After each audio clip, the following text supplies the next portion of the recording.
Subscribe to my channel. Eid के दिन ताज़ियत और दुआ का शरई हुक्म।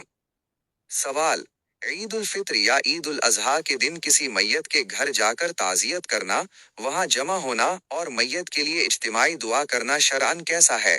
खुसूसन अगर ये इस मैयत की पहली ईद हो तो इस मौका पर इकट्ठा होने की क्या हैसियत है? जवाब: इस्लाम ने ताज़ियत का एक बाकायदा तरीका और वक्त मुकर्रर किया है। ताज़ियत का मकसद मैयत के अहले खाना को सब्र की तलकीन करना, उनके गम में शरीक होना और उनके लिए तसल्ली का बाइस बनना है, ना कि हर साल या मखसूस मौके पर दोबारा गम ताज़ा करना। फुक़हाए किराम ने लिखा है कि ताज़ियत का मसनून वक्त वफ़ात के बाद 3 दिन तक है। इस मुद्दत में अहले खाना के पास जाकर उनसे इजहारे हमदर्दी करना, सब्र की तलकीन करना और मैयत के लिए दुआ करना मुस्तहब है।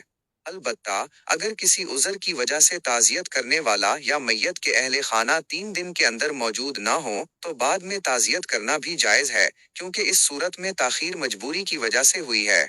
उसके बरअक्स 3 दिन गुजरने के बाद बिला उज़र दोबारा ताज़ियत करना या बार बार ताज़ियत के लिए जाना मकरूह है, क्योंकि इससे अहली खाना का गम दोबारा ताज़ा होता है, जबकि शरीयत ने गम को तूल देने के बजाय सब्र और मामूल की जिंदगी की तरफ लौटने की तालीम दी है। इसी उसूल की बिना पर ईद के दिन इस नीयत से मैयत के घर जाना कि ये उसकी पहली ईद है, वहां लोगों का जमा होना, ताज़ियत करना या इस मौके को एक खास रस्म बना लेना शरअन दुरुस्त नहीं। इस अमल की कुरान व सुन्नत या सहाबाए किराम रदियल्लाहु अन्हुम के तरीके से कोई दलील साबित नहीं, इसलिए ऐसी रस्मों से इज्तिनाब करना जरूरी है। अलबत्ता मैयत के लिए दुआ करना हर वक्त जायज और बाइसे सवाब है।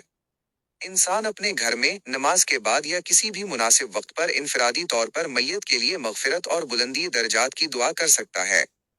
लेकिन ईद के दिन खास तौर पर मैयत के घर जमा होकर दुआ को एक मुस्तकिल रस्म और मजहबी अमल समझना दुरुस्त नहीं। इसी तरह शरीयत ने सोग की भी हद मुकर्रर फरमाई है। शौहर के अलावा किसी भी मैयत पर 3 दिन से ज्यादा सोग मनाना जायज नहीं। अलबत्ता औरत अपने शौहर की वफात पर इद्दत की मुद्दत यानी 4 माह 10 दिन सोग मनाएगी, जैसा कि अहादीसे मुबारका में वाज़ेह तौर पर बयान किया गया है। हजरत ज़ैनब बिन्ते अबी सलमा रज़ियल्लाहु अन्हा रिवायत करती हैं कि हजरत उम्मे हबीबा रज़ियल्लाहु अन्हा ने अपने वालिद हजरत अबू सुफियान रज़ियल्लाहु अन्हु की वफात के तीसरे दिन खुशबू इस्तेमाल की और फरमाया कि अगर मैंने रसूलुल्लाह सल्लल्लाहु अलैहि वसल्लम को ये फरमाते हुए न सुना होता कि जो औरत अल्लाह और यौम आखिरत पर ईमान रखती हो, उसके लिए किसी मैयत पर 3 दिन से ज्यादा सोग मनाना जायज नहीं, सिवाय शौहर के, जिस पर वो 4 माह 10 दिन सोग मनाएगी। इस हदीस से मालूम होता है कि इस्लाम गम के इजहार में भी एतदाल और शरीयत की हुदूद का पाबंद बनाता है और ऐसी रस्मों की इजाजत नहीं देता जो हर साल या मखसूस मौके पर गम को दोबारा जिंदा करें। खुलासा हुक्म नंबर 1: ताज़ियत का मसनून वक्त वफात के बाद 3 दिन तक है। नंबर 2: बिला उज़र 3 दिन के बाद ताज़ियत करना और बार बार ताज़ियत के लिए जाना मकरूह है। नंबर 3: अगर किसी उज़र की वजह से पहले ताज़ियत न हो सकी हो तो बाद में ताज़ियत करना जायज है। नंबर 4: ईद के दिन पहली ईद की वजह से मैयत के घर जमा होना, ताज़ियत करना या उसे मुस्तकिल रस्म बनाना शरअन दुरुस्त नहीं। नंबर 5: मैयत के लिए दुआ हर वक्त जायज है, लेकिन ईद के दिन इज्तिमाई दुआ को लाजमी या खुसूसी अमल समझना दुरुस्त नहीं।